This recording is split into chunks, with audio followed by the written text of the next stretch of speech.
So, do you guys have any questions? Okay, yeah.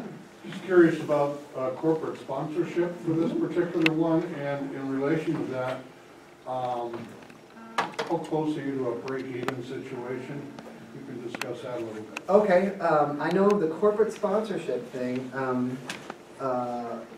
is not exactly my department, but I know Paul Kimmel was just here from the Vista, and when it kind of came out what was happening, it was back in April, I think it was out in the press about changes in the leadership of the festival. He was the first one. He contacted Tori Lawrence, the chair of Lionel Hampton School of Music, and basically said, "I got your back." You know, he said, we're full with you, and even to the point now, and I think I can say this publicly, they're expanding their participation in the festival. We're going to offer up it'll be Friday and Saturday, whoever the outstanding, I mean, there'll be winners, vocal winners and instrumental winners, but they'll pick an outstanding vocal person that day and offer them up a scholarship to University. It'll be the Vista Lionel Hampton Jazz Scholarship, whatever. They don't have to be a music major, you know. If that person decides they don't want to come to the University of Idaho, that money is going to go into the Lionel Hampton School of Music, like our general scholarship fund, and is offering that up for Friday and Saturday. I'm really, really grateful for that. As far as other corporate stuff, I know that Peter Munt, who is the development person for class for he is fostering all kinds of relationships, and I know we would like to see more of that. That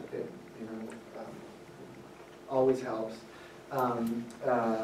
And other types of corporate sponsorships in sort of more of the musical world, a lot of those are staying the same. I know we've got a relationship with an instrument company called Jupiter. They make EXO instruments and Mapex drums. I mean, they're really big in the industry of making instruments, and they're donating several prize type things for us. There's a gentleman by the name of Jamie Abersold who he's a really famous jazz educator, but he's developed a play-along series that you can practice your jazz with. So it's kind of, if you ever heard Music Minus One, that kind of thing. So it's a recording of a rhythm section, playing the chord changes to a tune, and then you can improvise along with it. Right? It comes with a book that has the chord changes. Anyway, he's made a career out of those. I think there's, 125 volumes of that. But anyway, we just saw him at the Gen conference. He's going to donate many things, like to give away as prizes and things like that. So I'd say that on the corporate side of things, we're doing well. The breaking even side, I don't. And a lot of those numbers, and to be honest with you, I'm not necessarily privy to. And over the years, I know that that's been the transparency and how things I mean, the university is a big mechanism, and how stuff gets, it costs, putting on something like this costs money. We do make quite a bit back in the registration fees, corporate stuff, but to answer the question, are we close to that? I would probably say not yet, but we are sure working towards that. That answers your question. Anybody else? Yes. Where do you house all these students? Where do they stay? Well, that's, they stay, depending on where they're from, they stay in hotels in town. And just sort of anecdotally, one of the things that we've heard is that the reservation rate for this year, for that weekend, is up higher than it's been in a long time for the Moscow and the Pullman hotels. I feel like, I haven't been around this festival as long as many other folks, but I feel like I've seen it from a lot of different sides. When I first moved to Seattle and I was teaching at the University of Washington, I was called to adjudicate here, so I adjudicated this festival for 5 or 6 years. And when I was there, I was running the jazz program at the University of Washington. I brought my band out. We had the whole experience of, we played in the Admin Auditorium, and then we had our clinic down in the basement, with all the lights and everything. But so I have that perspective as being an educator, bringing a group here, and then of course working here, and then being a performer on stage. I've gotten to play. The very first year I was here, Doc was still running the festival. Said, "Hey buddy, you want to play?" I was like, "Well, Sure. So he put me on stage with, two really great trumpet players, Terrell Stafford and Claudio Rividi. We did a little 3 trumpet thing, and the rhythm section was Benny Green, Jeff Hamilton, Christian McBride, and Russell Malone. And I'll just say for me, the school bell was ringing. But it was great. It was really, really, really fun. So I've had it, and just this last festival, I got to play on the opening night with the house rhythm section, and I've seen it from a lot of different angles. So anyway, when I brought my band, I waited a little bit too long to get a hotel room, so we stayed in Clarkston that year, which was kind of bizarre. I think that's one, just the hotel room, the food thing, the impact on the community, I know is big, and we've been in touch with Gina at the Chamber of Commerce, and just making sure that, I think there was a little concern that since we were bringing back to campus, that it wouldn't have quite as much impact, maybe economically on the community, but I know that it will. And us trying to kind of elevate the numbers that will only help. Yes, my question involves parking. In the evening, when the performances are at the Kibbie Dome, everyone knows where you can park, Right. especially in the evening at the Right. Kibbie Dome. One of the problems with bringing townspeople during the day to attend some of the seminars, parking under the best of circumstances at the U of Idaho takes an act of God to get in near them in the campus. You got to do anything about that? We are, we in fact, we just had a meeting this morning. We've been doing weekly meetings. This was our first one since after the break. But that came up, and I know they've already, they've got the bus route around campus, but they're talking about what lots they want to designate as community lots. And I think that you can, make sure that everybody knows that you can go, I think it's to that intermodal transit center, and you can get a pass, and it costs $1 for the day.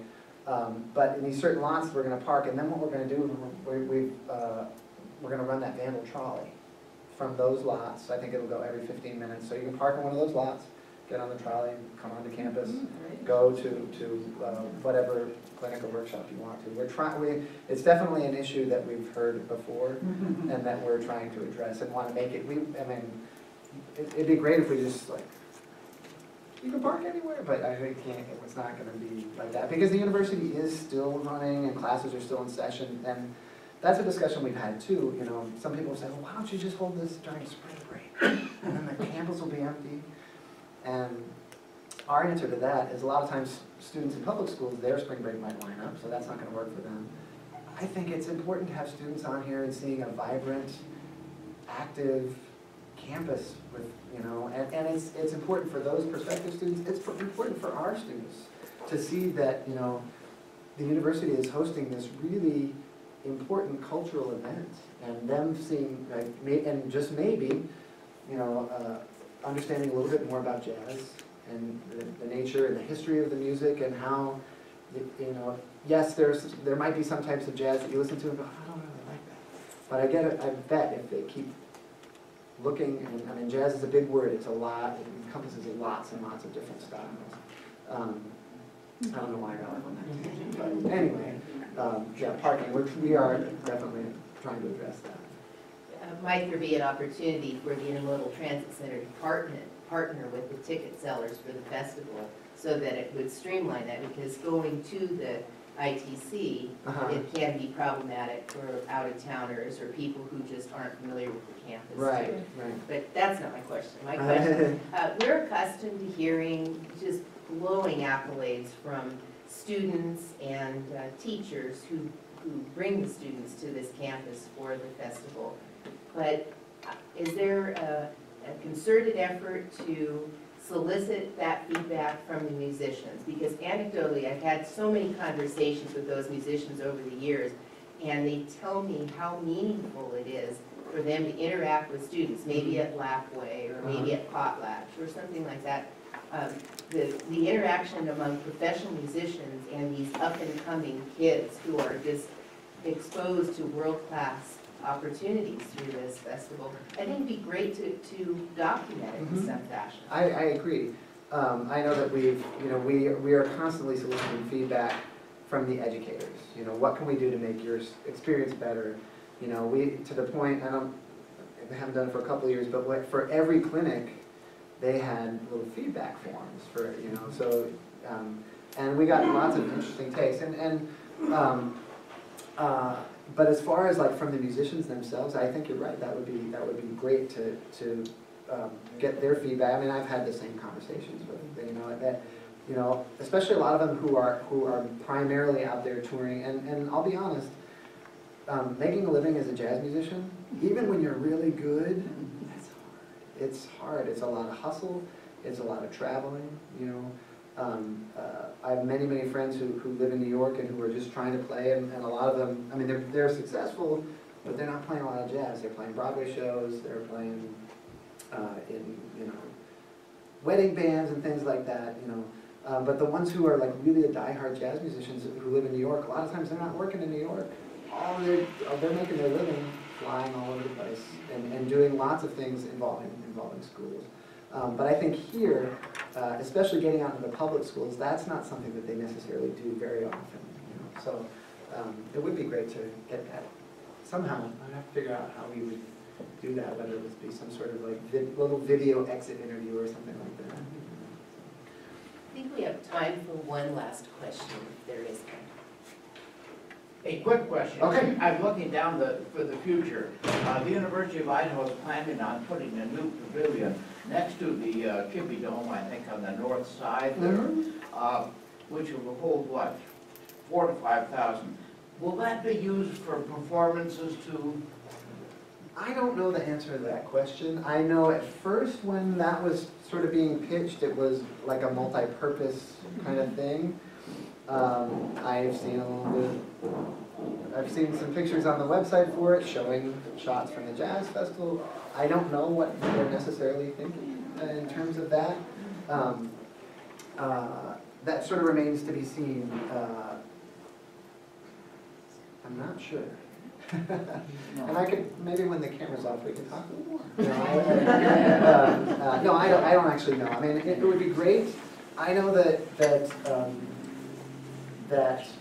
in the School of Music, we would love a new facility, something with a hall that's maybe even like a little smaller than that. But anyway, I don't know.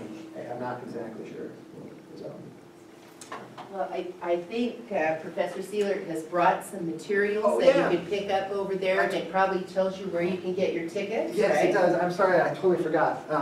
I have some posters, and please take this, our little 50th anniversary sticker. You can put it on your bumper. That'd be great. Here's a little quick fold about the evening concerts, and let you know who's going to be on what night. And of course, all these tell you where to get your tickets. These are our volunteer bookmarks. If any of you are interested in volunteer, we would love to have any and all of you. And there are all kinds of, I mean, it can be it's Rufus, right? Yeah, my real name's Anton. Okay, well, I heard somebody. Okay. There are all kinds of, I mean, everything from working at a site, checking in groups, driving. We have drive teams that help ferry all these people around. So there's lots of opportunities. And like I said, the festival would not be able to function without the volunteer folks that really make it go. And it's great fun. Yes. So if you're interested in that, you can take one of those. So, thank you very much for listening. Please join me in thanking